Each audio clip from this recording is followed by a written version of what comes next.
13 नवंबर 2014 को read Hoffmann को Epstein ने एक मेल भेजा जिसमें वो डिजिटल इंडिया के बारे में जानकारी दे रहे थे। तारीख याद रखना, 13 नवंबर 2014।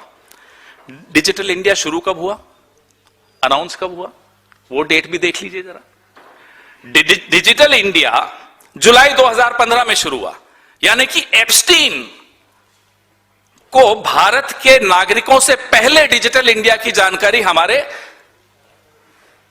बाबू हरदीप पुरी दे रहे थे। देख रहे हैं आप, हम और आप इस गलतफहमी में हैं कि इस देश की सरकार को एक माई का लाल चला रहा है, इस देश की सरकार को एक दलाल चला रहा था अमेरिका में बैठकर। उस दलाल को पहले बताया जा रहा था कि डिजिटल इंडिया आ रहा है। अरे बोलने से पहले हरदीप पुरी जी, आपका कुछ तो इंटेलिजेंस होगा, आपने यूपीएससी क्वालिफाई किया है साहब। खुद ही बोल रहे हैं मैं तो डिजिटल इंडिया की जानकारी दे रहा था। क्यों दे रहे थे साहब? पहली बात तो आपको यह जानकारी कैसे मिली? आप तो सरकार का हिस्सा नहीं थे। फिर आप एप्स्टीन को क्यों जानकारी दे रहे थे? वो किस चीज का हिस्सा था? और नरेंद्र मोदी जी, अब आप बताइए, क्या जयशंकर को नकारा आप भी मानते हैं? हम तो मानते हैं।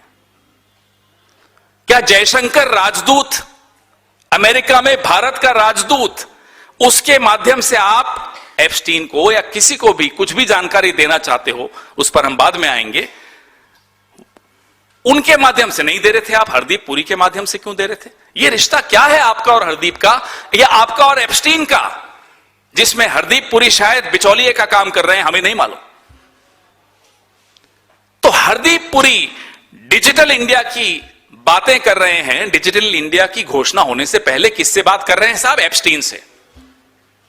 बताइए, हैरान हो जाने वाली बात है या नहीं?